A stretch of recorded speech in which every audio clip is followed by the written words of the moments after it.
నీటి బిందువు వారి పాలిట సింధువైంది. పంట కోసం వానదేవుడి వైపు ఆశగా చూసే గిరిపుత్రులు ఇప్పుడు 2-3 పంటలు పండించుకుంటూ ఆనందంగా జీవనం సాగిస్తున్నారు. ఆధునిక యంత్రాల సాయంతో కూలీ ఖర్చులు తగ్గించుకొని లాభదాయకంగా పంట సాగు చేసుకుంటున్నారు. తమ జీవితాల్లో వెలుగులు నింపుతున్న ఐటీడీఎస్ సంస్థకు ప్రభుత్వానికి రుణపడి ఉంటామని పశ్చిమ గోదావరి జిల్లా గిరిజన రైతులు చెబుతున్నారు.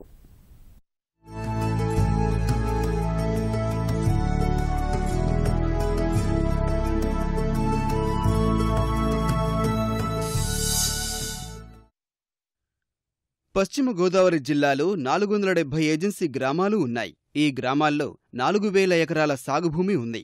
అయితే 60% పైగా గ్రామాలకు విద్యుత్ సదుపాయం, మౌలిక వసతులు లేని పరిస్థితి. భారీ వర్షాలు కురిసినా చుక్క నీరు నిల్వ చేసుకోలేని దుస్థితి ఉండడంతో ఇక్కడి రైతులు దశాబ్ద కాలంగా ఏటా ఒక్క పంటతో సరిపెట్టుకుంటున్నారు. ఇలాంటి పరిస్థితి నుంచి వీరిని బయటకు తెచ్చేందుకు ఐటీడీఏ చేస్తున్న ప్రయత్నాలు ఫలితాన్నిస్తున్నాయి. ఐటీడీఎస్ సహకారంతో సోలార్ పాయింట్ ఒకటి తీసుకున్నామండి. సోలార్ బోర్ వేయించుకుని సోలార్ పాయింట్ ఇచ్చారు. ఉద్యానవన వాళ్ళు పందిరిచ్చారు. వాళ్ళు ఇచ్చినటువంటి సహకారంతో వేసవకాలం కూడా మేము ఈ పంట మొక్క వేసి పండించుకోగలిగాము. అయినప్పటికీ ఇప్పుడు పంట దశ ఇప్పుడే మొదలైంది కాబట్టి 20 కేజీల వరకు దొరుకుతున్నాయి. ఇది వరకు డ్రిప్పు ఉండేది కాదు, బోరు ఉండేది కాదు. దానివల్ల వర్షాభావ పరిస్థితుల్లో సగం పంట పాడైపోయేది. మధ్యలో పంట వదిలేయాల్సి వస్తుంది. ఇప్పుడు డ్రిప్ ద్వారా పంట మంచి ఆదాయం తీసుకోగలుగుతున్నాము. డ్రిప్ ద్వారా ఫెర్టిగేషన్ పద్ధతిని కూడా చేసుకోగలుగుతున్నాం. ఐటీడీఏ పరిధిలో 11 గ్రామాల్లోని రైతులకు 2 ఏళ్ల క్రితం రాయితీపై 300 సోలారు, బింది సేద్యపు పరికరాలను అధికారులు అందించారు. ఈ పథకాలను అందిపుచ్చుకున్న గిరిజన రైతులు సంవత్సరానికి 3 పంటలు పండిస్తూ అభివృద్ధి దిశగా దూసుకెళ్తున్నారు. సోలార్, బిందు సేద్యం అందుబాటులోకి వచ్చిన తర్వాత తమ కష్టాలు చాలా వరకు తగ్గిపోయాయని ఇక్కడి రైతులు చెబుతున్నారు. ఇదివరకు చాలా ఇబ్బంది పడిపోవాళ్ళం. పంట ఉండేది కాదండి, మాకు నీళ్లు ఉండేవి కాదు. వాన వస్తే పంట, లేకపోతే లేదండి. అలాంటిది ఇప్పుడు సోలార్ కరెంట్ వచ్చిన తర్వాత మాకు పంట బాగా వస్తుంది, బాగా పండించుకుంటున్నాం. బాగుంటుందండి మా పంట. ఇగో ఈ ఎకరన్నర దాంట్లో డ్రిప్పులు పెట్టించి సోలార్ కరెంటు జామ మొక్కలు వేసాం. బాగున్నాయండి జామ మొక్కలు. ఇదివరకు ఏ పంట వేసినా వానాకాలం ఒక పంటే పండేదండి. అదైనా వాన వస్తే పండేది, లేకపోతే పడిపోయేది, పోయేదండి, ఎండిపోయేది. ఇప్పుడు ఈ సోలార్ కరెంట్ పెట్టిన తర్వాత 2 పంటలు పండించుకుంటాం. ఫస్ట్లో మినువులు వేసామండి. జామ మొక్కలు వేసిన తర్వాత జామ మొక్కలు పెంచుకుంటా మినువులు కూడా పండినవి. అయిపోయిన తర్వాత అప్పుడు మళ్ళీ మినువులు కోసేసి అమ్మేసుకున్నాక మళ్ళీ వేసామండి, మిరపల మొక్కలు వేసాం. 2.5 ఎకరాల్లో జామ మొక్కలు వేసాం. జామ మొక్కల్లోనే అంతర పంటగా మేము బీర, దోస వేసి 3 పంటలు పండించామండి. ఇంతకుముందు ఒక పంట పండించడానికే మాకు అవకాశం ఉండేది కాదు. వర్షం వస్తే పంట, లేకపోతే లేదు. అలాంటి పరిస్థితుల్లో నుండి సోలార్ పెట్టి దాని ద్వారా డ్రిప్ కూడా పెట్టడం వల్ల మేము పంటలు బాగా పండించుకోగలుగుతున్నాం. ఇంతకుముందు 2.5 ఎకరాలకి తడి పెట్టాలంటే 2 రోజులు పెట్టేదండి. 350 రూపాయలు ఒక కూలీకి ఖర్చు అయ్యేది. అలాంటిది ఈరోజు మా కూలీ ఖర్చులు తగ్గిపోయినాయండి. మందులు పెట్టడానికి కూడా మేము కూలీలు పెట్టి ఎక్కడెక్కడ నుండి తీసుకొచ్చి కూలీల ద్వారా మేము మందులు పెట్టించుకునే పరిస్థితి ఉండేది. ఇప్పుడు ఫెర్టిగేషన్ ద్వారా మేము ఆ డ్రిప్పుల్లోనే మందులు పెట్టేసి పెట్టుకోగలుగుతాం. దాని ద్వారా మాకు కూలీ ఖర్చు బాగా తగ్గిపోయిందండి.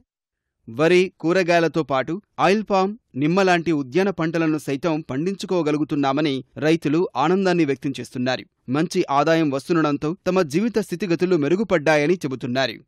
ఈ విధంగా ఏజెన్సీ ఏరియాలో డ్రిప్ ఇరిగేషన్ ద్వారా మా జీడిమాడి తోటలకు గాని, పొలాలకి, పంటలకు గాని నీరు అందించడం మాకు మంచి ఉపకారంగా ఉంది. ఇంతకు ముందు నీళ్ళు లేని పరిస్థితుల్లో వచ్చిన పంట కూడా జీడిమాడి గింజలు కూడా తూకం అది బరువు తగ్గి తేలిగ్గా ఉండే.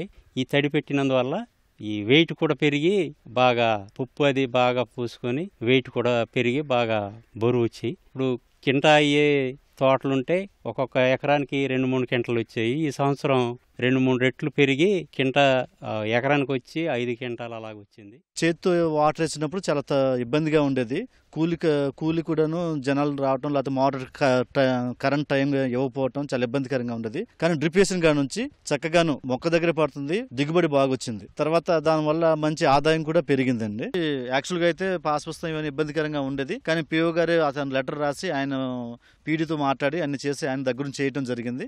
దానివల్ల డ్రిప్ రావడం జరిగింది. లేకపోతే సొంతంగా అయితే మేము ఇబ్బంది పడేవాళ్ళం. ఐటీడీ వాళ్ళు డీల్ చేయడం వల్ల పిహెచ్ఓ గారు వీళ్ళందరూ కొద్దిగా మాకు అనుకూలంగా ఉండి పిఓ గారు దృష్టి పెట్టి మా ట్రైబల్ రైతులకి బాగుండాలి, ఈ డ్రిప్ వల్ల సోలార్ వల్ల బాగుంటుంది అని చెప్పేసి, ఒక గిరిజనులకి బాగుంటుంది అని చెప్పేసి ఆయన దృష్టి పెట్టి ఈ డ్రిప్పును దొండపాదులు చేయటం వల్ల కొద్దిగా రైతుకి కొద్దిగా బాగుంది. ఐటీడీఏ పరిధిలోని గ్రామాల్లోని కరెంటు లేని గిరిజన రైతులకు తొలి విడతగా 117 మంది రైతులకు సోలార్, బిందు సేద్యం పరికరాలను అందించినట్లు అధికారులు తెలిపారు. రెండో విడత 300 మంది రైతులకు యూనిట్లు అందించేందుకు సన్నాహాలు చేస్తున్నట్లు వివరించారు. ఐటీడీఏ కోట రామచంద్రపురం ఏరియా పరిధిలోని గిరిజన రైతులు అందరికీ కరెంటు లేని రైతులకు సోలార్ ద్వారా మోటార్లు తిరిగే సౌకర్యం ఏర్పాటు చేయడం జరిగింది. ఇందులో మొదటి విడతలో 117 మంది రైతులకు 117 యూనిట్లు శాంక్షన్ చేసి మోటార్లు బిగించడం. 117 కూడా సక్సెస్ఫుల్ గా పనిచేస్తున్నాయి. ఒక్కొక్క రైతు దగ్గర నుంచి 25,000 రూపాయలు మరియు ఐటీడీఏ దగ్గర నుంచి 30,000 రూపాయలు సబ్సిడీగా ఇచ్చి ఈ స్కీమ్ పూర్తి చేయడం జరిగింది. మొత్తం యూనిట్ ఖరీదు 4,29,000. అందులో రైతు కట్టవలసిన 55,000లో ఈ రైతు కట్టిన 25,000, ఐటీడీ ఇచ్చిన 30,000 బాగా మిగిలిన ఖరీదంతా ట్రాన్స్కో డిపార్ట్మెంటు, తర్వాత నెట్ క్యాప్ డిపార్ట్మెంటు కలిపి భరిస్తున్నాయి. ఇవి రెండో విడతలో భాగంగా ఇంకొక 300 యూనిట్లు శాంక్షన్ చేసి కార్యక్రమం జరుగుతుంది. ఇప్పటి వరకు కరెంటు, ఇతర మౌలిక సౌకర్యాలు లేక తీవ్ర ఇబ్బందులు పడుతున్న గిరిజన రైతులు ఇప్పుడు 3 పంటలు పండిస్తూ అధిక ఆదాయాన్ని ఆర్జిస్తున్నారు. మంచి జీవితాల్ని గడపడమే కాకుండా పిల్లలను సైతం చక్కగా చదివించుకుంటున్నారు. ఈ మార్పుకు ఐటీడీఏ అధికారుల కృషి కారణమని రైతులు ఆనందంగా చెబుతున్నారు.